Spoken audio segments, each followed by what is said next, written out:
Wise man once said, Walang kabuluhan ang lahat ng bagay. Walang kabuluhan ang mga walang kabuluhan, sabi ng mga ngaral. Walang kabuluhan ang mga walang kabuluhan, lahat ay walang kabuluhan. Anong pakinabang mayroon ang tao sa lahat ng kanyang gawa, na kanyang ginagawa sa ilalim ng araw? Isang salin ng lahi ay yumayaon, at ibang salin ng lahi ay dumarating, ngunit ang lupa ay nananatili magpakailanman. Ang araw naman ay sumisikat, at ang araw ay lumulubog, at nagmamadali sa dakong sinisikatan nito. Ang hangin ay yumayaon sa dakong timugan, at pumipihit sa hilagan, at laging pumipihit na patuloy, at ang hangin ay bumabalik uli ayon sa kanyang pihit. Lahat ng mga ilog ay humuhugos sa dagat, gayon may hindi napupuno ang dagat, sa dakong hinuhugusan ng mga ilog, doon din nagsisihugos uli ang mga yaon.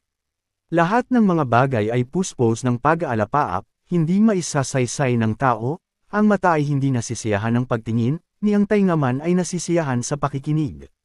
Yaong nangyari ay siyang mangyayari, at yaong nagawa ay siyang magagawa, at walang bagong bagay sa ilalim ng araw.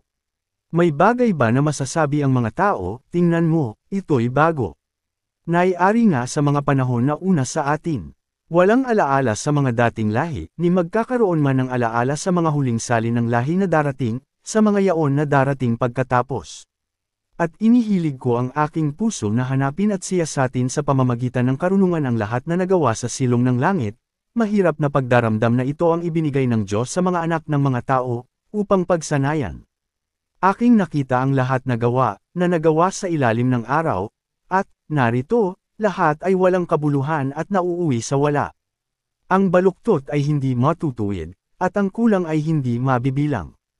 Ako'y sumangguni sa aking sariling puso, na sinasabi ko, narito, nagtamo ako sa akin ng malaking karunungan ng higit kay sa lahat na nauna sa akin sa Jerusalem. Oo, ang puso ko'y nagtaglay ng malaking kabihasnan sa karunungan at kaalaman. At inihilig ko ang aking puso na makaalam ng karunungan, at makaalam ng kaululan at ng kamangmangan, aking nahalata na ito man ay nauuwi sa wala. Sapagkat sa maraming karunungan at maraming kapanglawan, at siyang nananagana sa kaalaman ay nananagana sa kapanglawan. Sinabi ko sa aking puso, pumarito ka ngayon, susubukan kitang may kasayahan, kaya't magsawa ka sa kalayawan, at narito, ito rin ay walang kabuluhan. Aking sinabi tungkol sa tawa, ito'y ulol, at sa kasayahan, anong ginagawa nito? Aking siniyasat sa aking puso na kung paanong masasayahan ang aking katawan sa pamamagitan ng alak, pinapatnubayan pa ng karunungan ng aking puso at kung paanong hahawak sa kamangmangan, hanggang sa aking makita kung ano ang mabuti sa mga anak ng mga tao na marapat nilang gawin sa silong ng langit sa lahat ng mga kaarawan ng kanilang buhay. At anumang ninasa ng aking mga mata ay hindi ko ipinagkait, hindi ko pinigil ang aking puso sa anumang kagalakan, sapagkat nagagalak ang aking puso dahil sa lahat kong gawain, at ito ang aking bahagi na mula sa lahat kong gawain. Nang magkagayoy minasdan ko ang lahat ng mga gawa, na ginawa ng aking mga kamay, at ang gawain na aking pinagsikapang gawin, at, narito, lahat ay walang kabuluhan at nauuwi sa wala, at walang pakinabang sa ilalim ng araw. At ako'y pumihit upang masdan ang karunungan, at ang kaululan at ang kamangmangan. Nang magkagayoy aking nakita, na ang karunungan ay humihigit sa kamangmangan, na gaya ng liwanag na humihigit sa dilim. Ang mga mata ng pantas ay nasa kanyang ulo, at ang mangmang ay lumalakad sa kadiliman, at gayon may aking namalas na isang pangyayari ang nangyari sa kanilang lahat. Nang magkagayoy sinabi ko sa puso ko, kung ano ang nangyari sa mangmang gayon ang mangyayari sa akin, at bakit pa nga ako naging lalong pantas. Nang magkagayoy sinabi ko sa puso ko, na ito man ay walang kabuluhan. Sapagkat kung paano sa pantas ay gayon din sa mangmang, walang alaala magpakailanman, hanggang sa mga araw na darating ay malilimutang lahat na. At kung paanong ang pantas ay namamatay ay gayon ang mangmang. Sa gayoy ipinagtanim ko ang buhay, sapagkat ang gawa na ginawa sa ilalim ng araw ay mapanglos sa akin, sapagkat lahat ay walang kabuluhan at nauuwi sa wala. At ipinagtanim ko ang lahat kong gawa na aking ginawa sa ilalim ng araw, yamang marapat kong iwan sa tao na susunod sa akin.